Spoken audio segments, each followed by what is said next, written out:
হচ্ছে হচ্ছে। হ্যাঁ,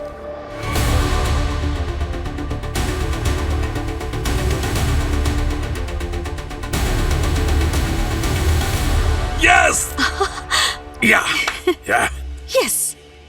কি ব্যাপার স্যার, আপনার রিয়াকশন দেখে তো মনে হচ্ছে আপনি দারুণ কিছু একটা পেয়েছেন। কেল্লা ফতে।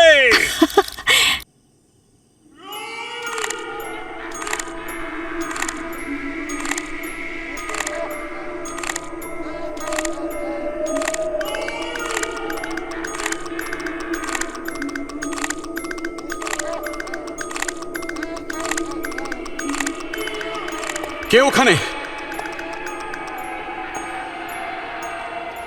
মিউজিক কে বাজাচ্ছে?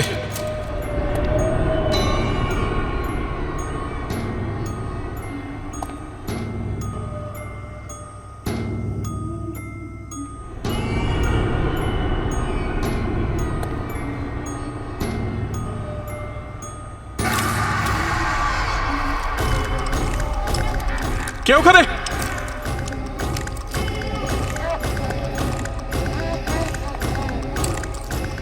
আরে কে ওখানে?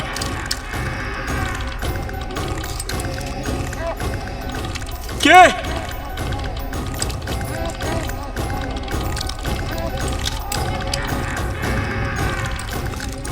কে তুমি?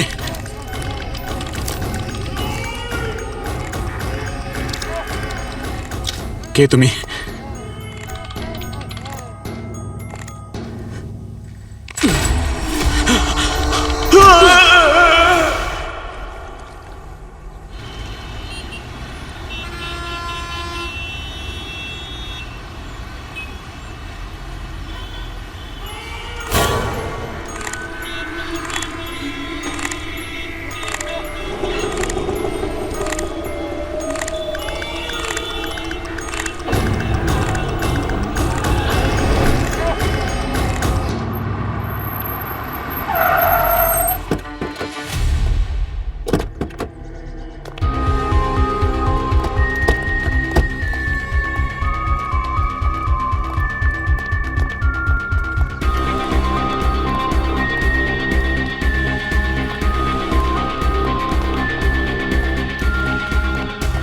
কোথায়? ওদিকে স্যার, ওই দেখুন স্যার।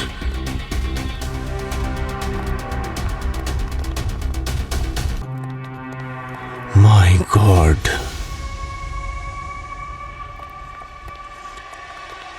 এটা তো অরিজিনাল লাগছে। স্যার ওকে দেখে মনে হচ্ছে যেন এক্ষুনি নিঃশ্বাস নেওয়া শুরু করবে, ডান্স করতে শুরু করবে। Sorry. She is dead sir. Madam, ও যদি বেঁচে থাকতো তাহলে আমি থোড়ি বেঁচে থাকতাম।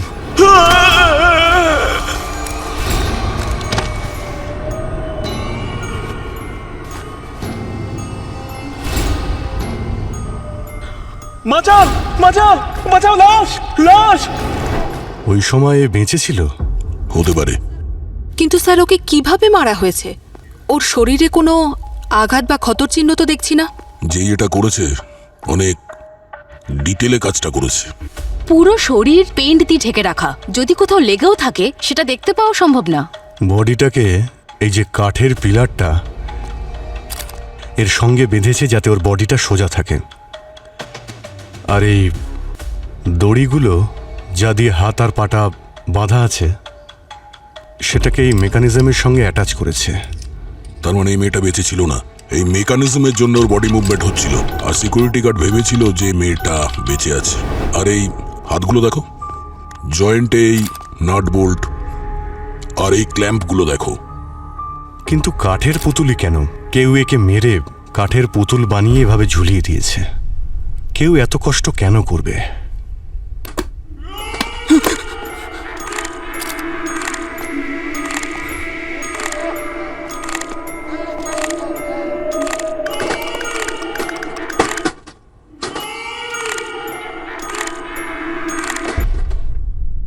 তাহলে এটাই সেই মিউজিক্যাল বক্স যেটার থেকে হরর মিউজিক বাজছিল আর যেটা শুনে ওয়াচম্যান ভয় পেয়ে গেছিল।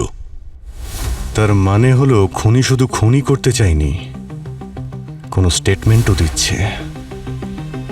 স্যার, স্যার এই দেখুন, ওর বাঁ হাতে 6টা আঙুল আছে আর ডান হাতে 5টা, মোট 11টা আঙুল। কি বললেন ম্যাম? 11টা আঙুল? কেন, চেনো তুমি ওকে? হ্যাঁ স্যার, একজন আয়েশা নামের মেয়ে, ওর 11টা আঙুল ছিল। ওই থিয়েটার দলে ড্যান্স রিহার্সালের জন্য আসতো, আর যখন সকাল সকাল আসতো তো তখন আমায় কল করতো দরজা খোলার জন্য। আচ্ছা, শেষবার ওকে কবে দেখেছিলে? স্যার কয়েক সপ্তাহ ধরে ও আসেনি এখানে। ওনাকে একবার কল করতে চাই। হ্যাঁ, স্যার। ওনার নাম্বারটা দাও। স্যার এই যে।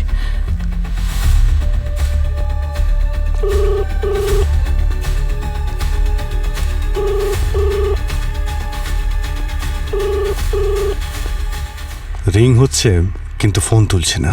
ও, স্যার এই জায়গাটা আমি খুব ভালো করে চেক করেছি, এখানে কোনো মোবাইল বা মার্ডার ওয়েপন কিছুই খুঁজে পাইনি। ভাই, এই ফোনটাকে ট্রেস করি। যদি এই ফোনটা একবার পেয়ে যাই তাহলে এই কেসটাকে সলভ করতে কিছু তো সাহায্য পাওয়া যাবে।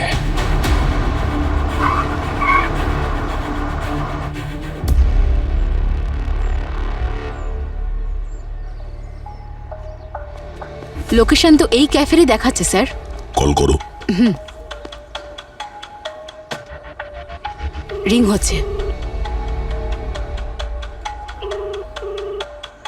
Hello hello hello.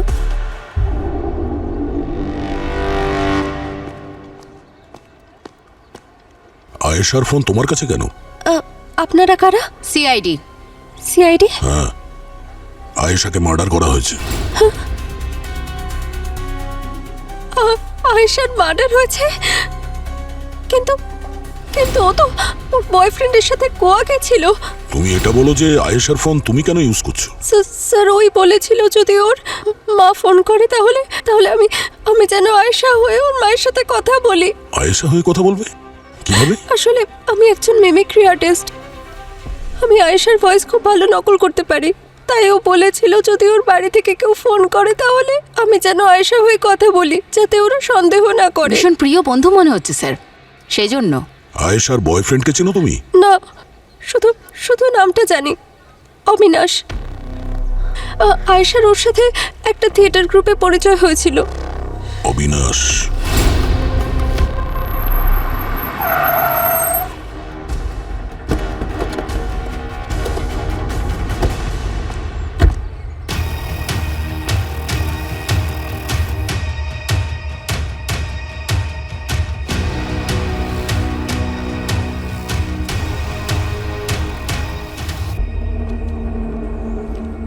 Music action.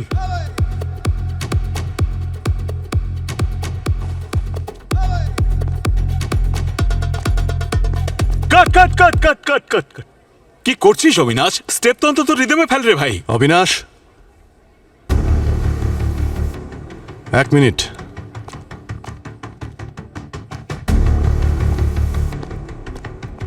আমরা সিআইডি থেকে এসেছি। আয়েশা কোথায়? আয়েশা জানি না স্যার, অনেকদিন ওর সাথে দেখা হয়নি। কিরকম বয়ফ্রেন্ড তুমি? হ্যাঁ, তোমার গার্লফ্রেন্ড কোথায় তুমি জানো না? হ্যাঁ, দেখো, আমরা তোমার আর আয়েশার ব্যাপারে সব কিছুই জানি। আমরা এটাও জানি শেষবার তুমি ওকে গোয়াতে নিয়ে গিয়েছিলে। শেষবার মানে স্যার? কেন তুমি জানো না আয়েশা মার্ডার হয়েছে? কি বলছেন স্যার? কবে? কিভাবে? প্রশ্ন আমরা করব, তুমি উত্তর দেবে, ঠিক আছে? বলো। স্যার, আমি আর আয়েশা গোয়া যাওয়ার প্ল্যান করেছিলাম 13 তারিখে, আর সেদিন আমার সাথে সন্ধেবেলায় ও দেখাও করবে বলেছিল, কিন্তু ও আসেনি স্যার। স্যার আমার খুব রাগ হয়েছিল, আর আমার অনেক টাকা নষ্ট হয়ে গিয়েছিল স্যার। তারপর থেকে আমি ওকে আর ফোনও করিনি, ভেবেছিলাম যতক্ষণ ও না ফোন করবে আমি ওর সাথে কথাই বলবো না। আচ্ছা, এই, এক্সকিউজ মি, এদিকে এদিকে। এই যে। 1 মিনিট, এদিকে আসুন আপনি।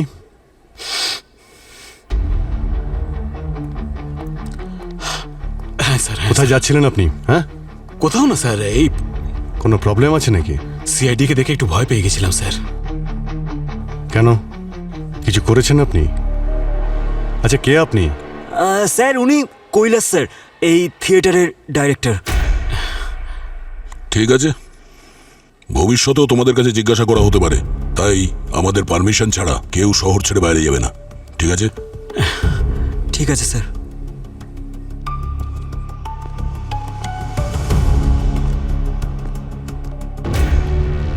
এই অবিনাশ আর কৈলাস, এদের দুজনের উপর নজর রাখতে হবে। কিছু তো প্ল্যানিং চলছিল এই থিয়েটারের ভিতরে।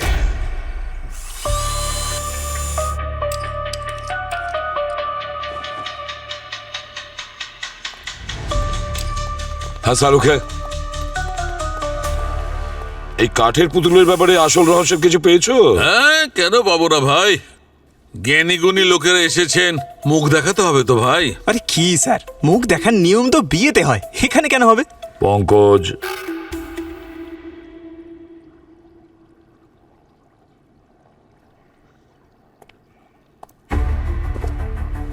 আরে স্যার, এ তো আয়েশা।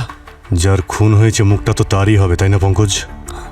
স্যার, একটা কথা ঠিক, প্রথমে খুনি আয়েশাকে অজ্ঞান করেছে আর তারপর একে খুন করেছে, আর যখন এ মরে গেছে তখন একে পুতুল সাজিয়েছে। স্যার, আয়েশার বডিতে এই নাটস আর বোলস এত পারফেক্টলি ফিট করা হয়েছিল, এই কাজটা যে খুনি করেছে তাকে কাঠপুতুল তৈরিতে 100-100 নম্বর দেওয়া যায়। আর আয়েশার বডিতে এই যে পেন্টিং এর কোটিং করা হয়েছে, এটা নিয়ে আপনি কি বলতে পারবেন? বলছি, এই দেখো বস, এইটা দেখতে পাচ্ছ? আয়েশার বডিটাকে 3টে লেয়ারে পেন্ট করা হয়েছে। 3টে লেয়ার। তিনটে লেয়ারে? খুনি কি পেন্টার ছিল নাকি? পেন্টার ছিল কিনা সেটা বলতে পারবো না, কিন্তু খুব পারফেক্ট ছিল। এ ভালো করে জেনে শুনে 3টে লেয়ার তৈরি করেছে। প্রথম লেয়ারটা এমন কেমিক্যাল দিয়ে করেছে যাতে পচন না ধরে। দ্বিতীয় কেমিক্যালটা এই জন্য লাগিয়েছে যাতে বডিটা একদম স্টিফ থাকে, একদম স্টিফ। আর তৃতীয় লেয়ারটা লাগিয়েছে যাতে বডিটা একদম চকচকে থাকে, যেমন কাঠের পুতুল চকচক করে, একদম ফিনিশ। ও আর স্যার, যে ডিটেলিং এর সঙ্গে আয়েশার বডিকে কাঠপুতুল বানানো হয়েছে সেটা কোনো এক রাতের খেলা নয়। এই প্রসেসের মধ্যে দিয়ে যাওয়ার জন্য খুনি অন্তত 2 থেকে 3 দিন তো নিয়েছে। 2 থেকে 3 দিন? তার মানে খুনি এমন কোনো জায়গা খুঁজে বের করেছিল যেখানে আয়েশার বডি খুব সহজেই লুকিয়ে রাখা যায়, যাতে কেউ দেখতে না পায়।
শুরু হচ্ছে পরিবারের নতুন সদস্য আসার সঙ্গে সঙ্গে। সবাই থাকতো একসঙ্গে মিলেমিশে, একে অপরের হাত ধরে।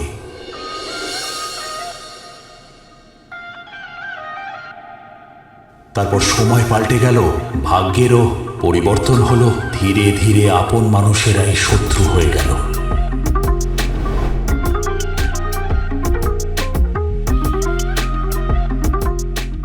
আপন হলো পর, জ্বলন্ত আগুনে সব ধ্বংস হয়ে গেল। যারা এক সময় ছিল আপনজন তারাই হলো বিশ্বাসঘাতকতার প্রধান কারণ।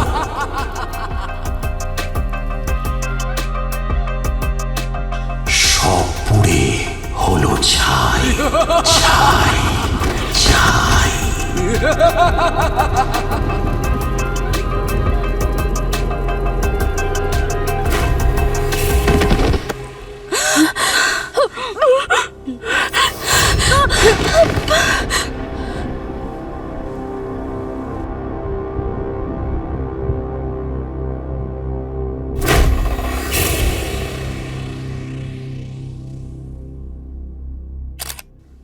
স্যার এই খুনি কিন্তু হেব্বি চালাক, লোকে কাঠের পুতুল বানিয়ে মারছে।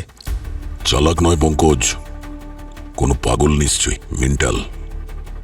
এখানে যেভাবে ওকে কাঠপুতুল করে মারা হয়েছে ঠিক সেইভাবেই যেভাবে আয়েশাকে মারা হয়েছিল। স্যার,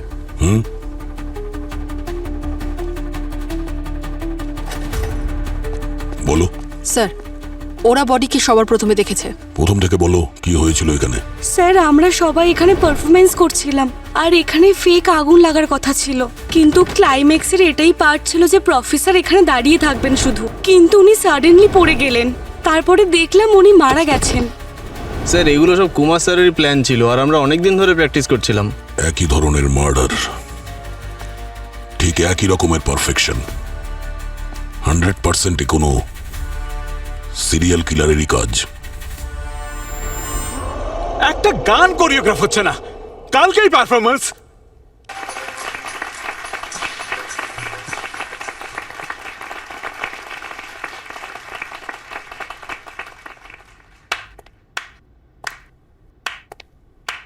কে তুমি?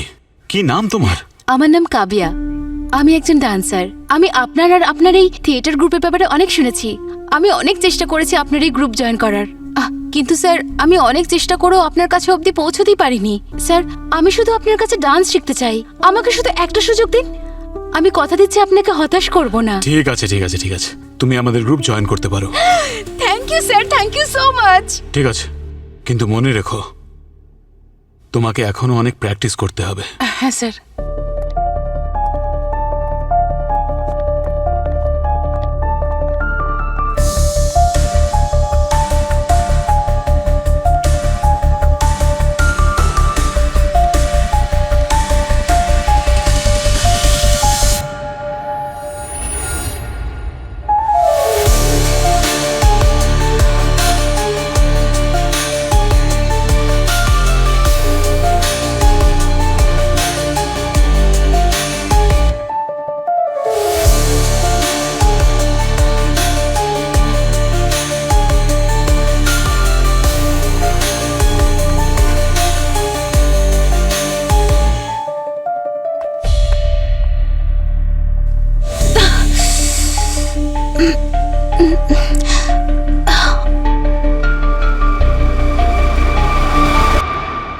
পরের মাল তাড়াতাড়ি রেডি হয়ে যাবে, বর্ডারের অ্যারেঞ্জমেন্টটা তুমি করে রেখো।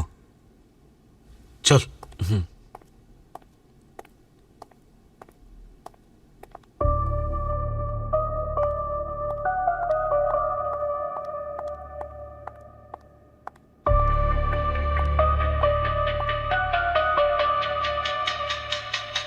হ্যালো দয়া স্যার।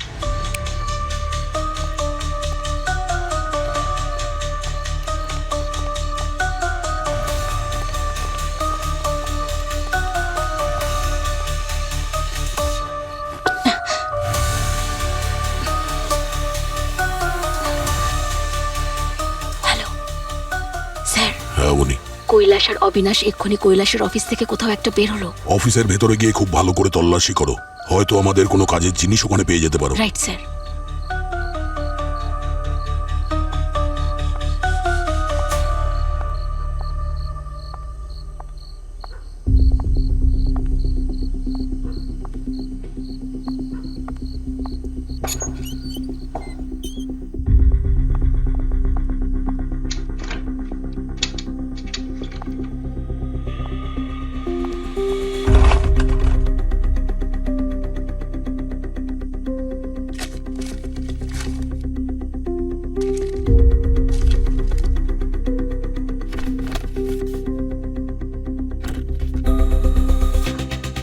গড।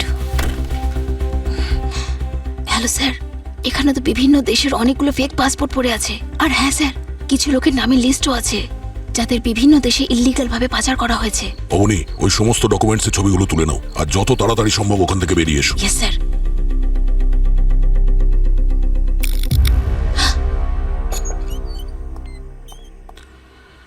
কাব্যা, কি করছো এখানে? আমার নাম কাব্যা নয়, অবনী। তাহলে নিশ্চয়ই তুমি ড্যান্সারও নও। সিআইডি।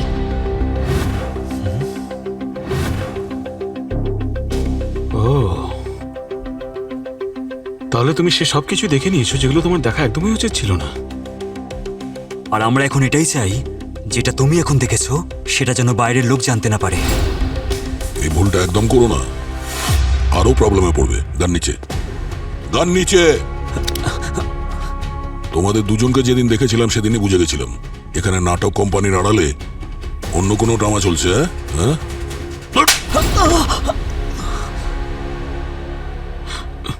স্যার, আমরা থিয়েটারের আড়ালে ট্রাফিকিং এর কাজ করি। ইন্টারন্যাশনাল শোয়ের নামে মানুষকে আমাদের থিয়েটার গ্রুপে চান্স দেই, তাদের থেকে টাকা নেই আর তারপর তাদের ইন্ডিয়ার বাইরে পাঠিয়ে দিই। যখন ফেরত আসে তখন কেউ জিজ্ঞাসা করে না ওদের ব্যাপারে? না স্যার, কেউ যদি জিজ্ঞেস করে তাহলে আমরা বলি যে বাইরে গেছে, এবার ওরা জানে আর ওখানকার পুলিশ। আয়েশার সাথে কি করেছিলে তোমরা? স্যার, যেই রাতে আমি আর আয়েশা গোয়া যাওয়ার প্ল্যান করছিলাম, সেই দিন সন্ধেবেলা ও আমার আর কৈলাস স্যারের মধ্যে প্ল্যান ডিসকাস করা শুনে ফেলেছিল। আমাদের মধ্যে খুব ঝগড়াও হয়, তারপর ওখান থেকে পালিয়ে যায়। আমি ওকে ফলো করতে করতে যাই কারণ যাতে ও পুলিশের কাছে গিয়ে কমপ্লেন না করে, কিন্তু ও একটা গাড়িতে বসে সেখান থেকে চলে যায়। কিরকম গাড়ি ছিল? ওটা একটা সিলভার কালারের গাড়ি ছিল, আমি নাম্বারটা দেখতে পাইনি। Silver colour. আয়েশার বডি পাওয়া যায় একটা বন্ধ হওয়া মিলে, আর কুমারের বডি একটা লোকাল থিয়েটার হলে। স্যার, যতই দুটো বডি দুটো আলাদা জায়গায় পাওয়া যাক না কেন, কিন্তু খুন করার পদ্ধতি একই।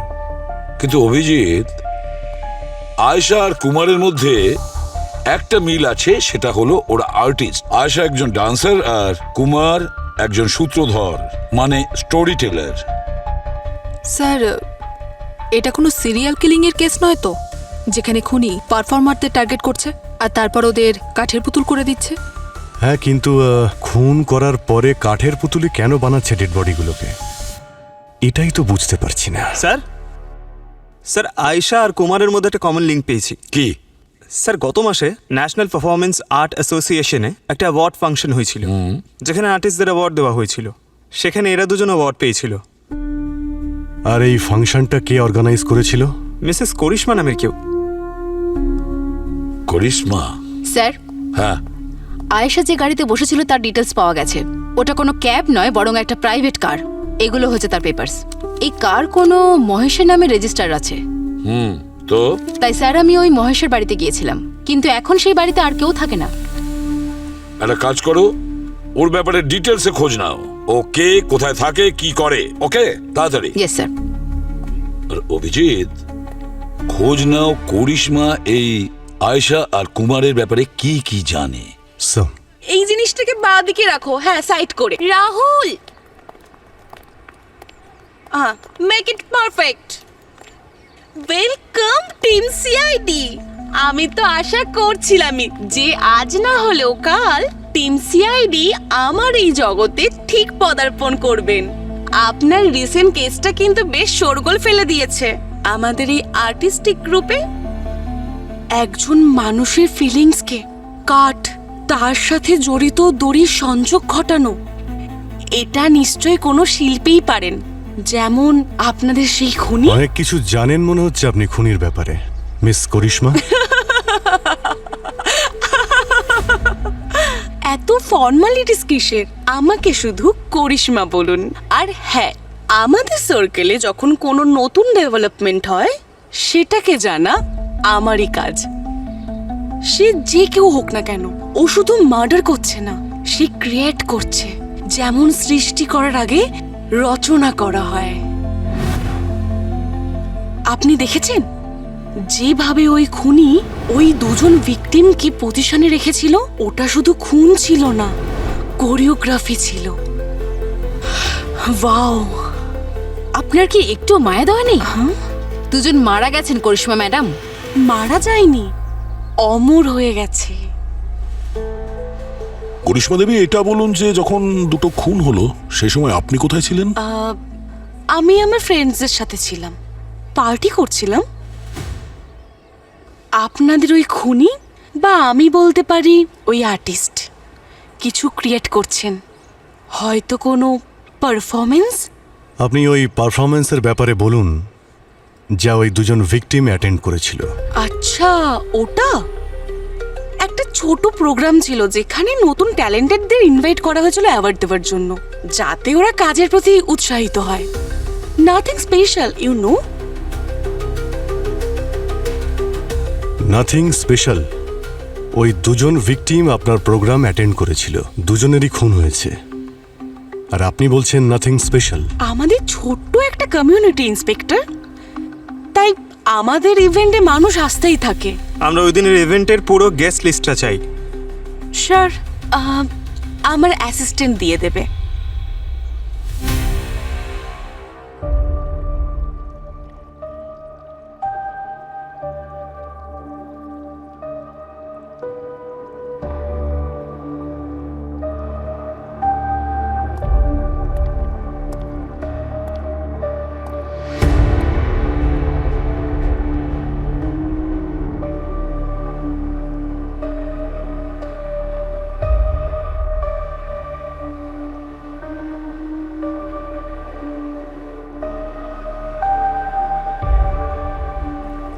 হচ্ছে হচ্ছে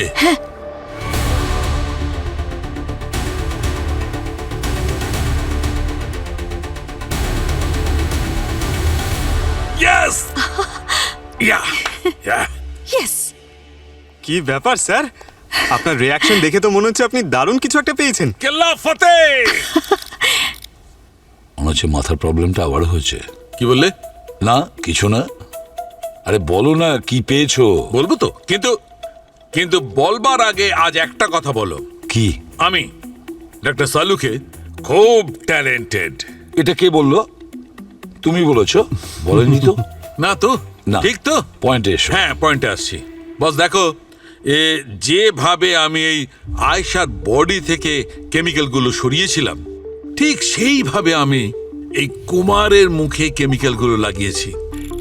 এই কেমিক্যাল কোটিংগুলোকে যখন অ্যানালাইজ করেছি, তখন আমি পেয়েছি লেক আর থার্মোপ্লাস্টিক রিফিলের একটা ইউনিক মিক্সচার। বিশেষ করে খনন কাজে যে সমস্ত জিনিস পাওয়া যায় সেগুলো রেস্টোর করার কাজে আসে। আচ্ছা। আর এইটা থার্মোপ্লাস্টিক রেজিন, বিশেষ ধরনের অ্যাক্রোলাইট A72। গার্গি, এই অ্যাক্রোলাইট A72 কোথায় পাওয়া যায়?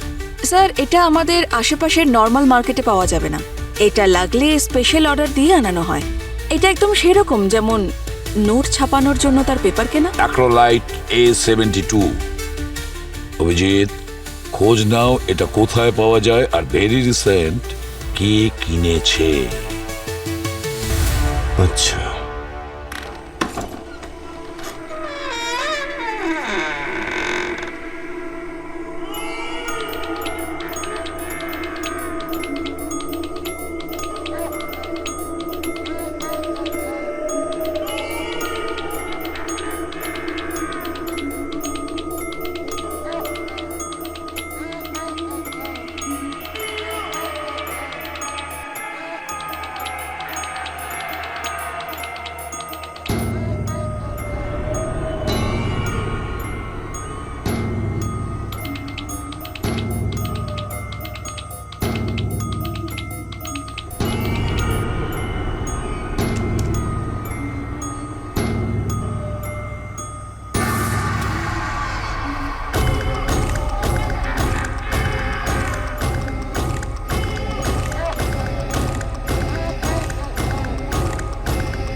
স্যার, এই সেই মিউজিয়াম যেখানে রিসেন্টলি অ্যাক্রোলাইট A72 কেনা হয়েছে।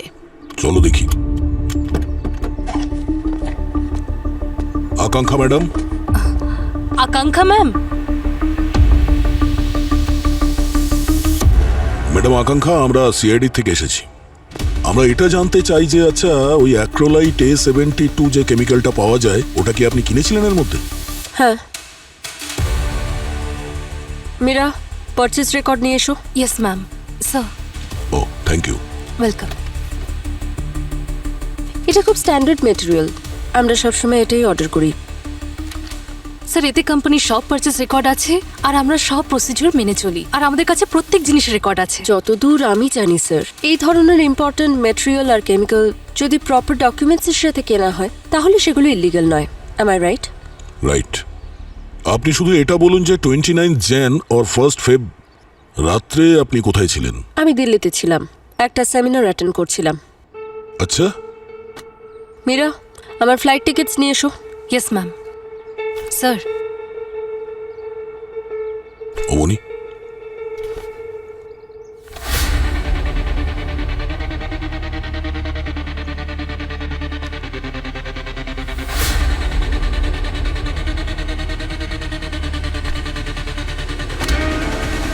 আপনাদের কাজ হয়ে গেছে তো, আপনারা আসতে পারেন।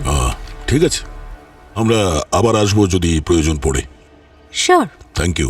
Always welcome.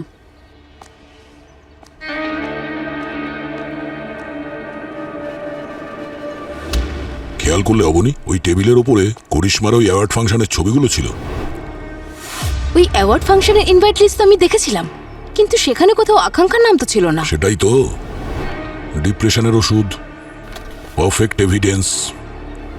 এই আকাঙ্ক্ষা নিশ্চয়ই কিছু গোপন করছে, নজর রাখো এর ওপরে। হ্যাঁ স্যার।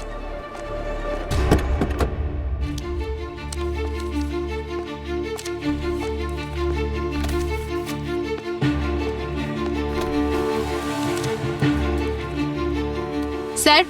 হ্যাঁ স্যার, মহেশের খোঁজ পাওয়া গেছে, যার সিলভার কারে বসে আয়েশা পালিয়ে গিয়েছিল।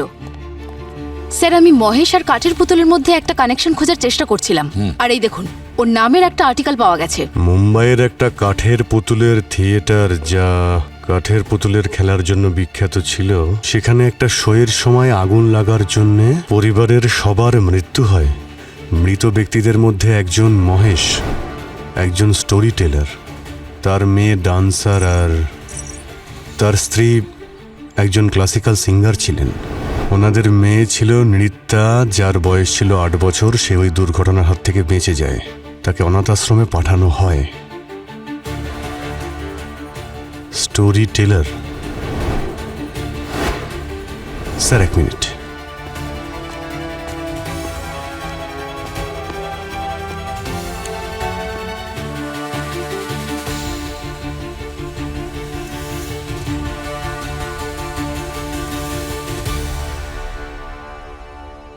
স্যার, এই ভিকটিম 1 আয়েশা, ও একজন ডান্সার ছিল, আর ভিকটিম 2 প্রফেসর কুমার, একজন স্টোরি টেলার। আর যাদের যাদের মৃত্যু ওই আগুনের দুর্ঘটনায় হয়েছিল, তাদের মধ্যে মহেশের মেয়ে একজন ডান্সার, আর মহেশ নিজে একজন স্টোরি টেলার। এই খুনি এই লোকগুলোকে এমনি মারছে না। এই ভিকটিমদের মধ্যে ও হয়তো নিজের পরিবারকে খুঁজছে।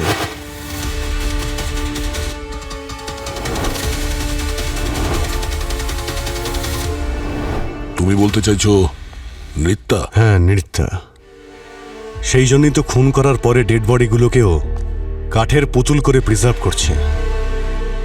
হয়তো নিজের পরিবারকে ফিরে পেতে চাইছে। অভিজিৎ, নৃত্যা তার পরিবারকে কমপ্লিট করার জন্য তৃতীয় শিকার খুঁজে বেড়াচ্ছে। একজন সিঙ্গার, একজন মহিলা, যে কিনা তার মায়ের কথা মনে করায়।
স্যার ওই দিনের অ্যাওয়ার্ড ফাংশনের গেস্ট লিস্টে 5টা নাম এমন আছে যারা নৃত্যার পরবর্তী টার্গেট হতে পারে। এই 5 জনই নৃত্যার মায়ের মতনই ক্লাসিক্যাল সিঙ্গার স্যার। ও আর বলতে পারেন ওর মায়ের বয়সের কাছাকাছি। পঙ্কজ, পুরবি, এই 5 জন মহিলাকে ফোন করো, বলো যে সামনে বিপদ, যেন সাবধানে থাকে, ওদের প্রোটেকশনেরও ব্যবস্থা করো। আচ্ছা, তাড়াতাড়ি। স্যার, আমি নৃত্য রিলেটেড সমস্ত ইনফরমেশন ট্রেস করেছি আর জানতে পারলাম যে এই নৃত্য কয়েক মাস ধরে একই জায়গায় যাওয়া আসা করছিল। কোথায়? কোনো থিয়েটারে স্যার, যেটা আগুন লাগার কারণে ফাঁকাই পড়ে আছে। কিন্তু স্যার, অবাক করার বিষয় এটা, এতদিন বন্ধ থাকা সত্ত্বেও সেখানকার ইলেকট্রিসিটি কিন্তু এখনো চালু আছে। হতে পারে যে নৃত্যা সবাইকে নিয়ে গিয়ে ওখানেই মারছে যেখানে ওর পরিবার পুড়ে মারা গিয়েছিল। স্যার 4 জনের সঙ্গে কন্ট্যাক্ট করা গেছে, কিন্তু একজনের সঙ্গে কন্ট্যাক্ট করা যাচ্ছে না। ওর নাম হলো মায়া। মায়া, 5ম জন মায়া। নৃত্যার নেক্সট শিকার মায়াই হবে।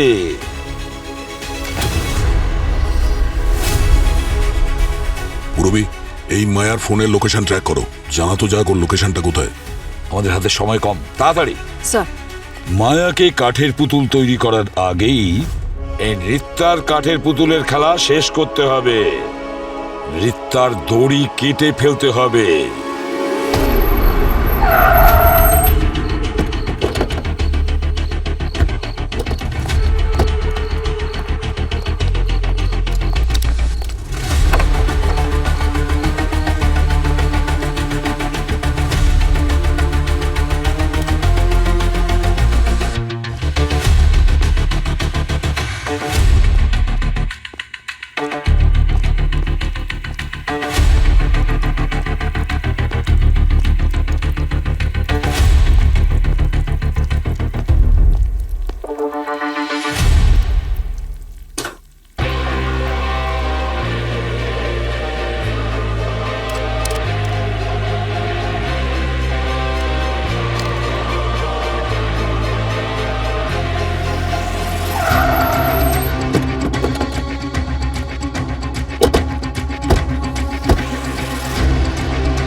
আর এই কাঠের পুতুলগুলো তো একদম আয়েশা আর কুমারের মতো লাগছে। সাউন্ড, ওই হরর মিউজিক।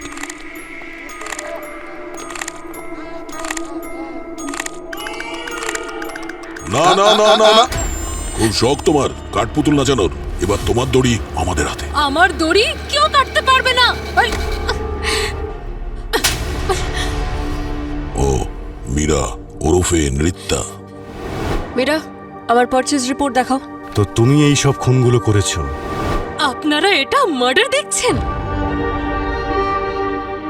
আমার মতে এটা পরিবর্তন, সুরক্ষা, ভালোবাসা।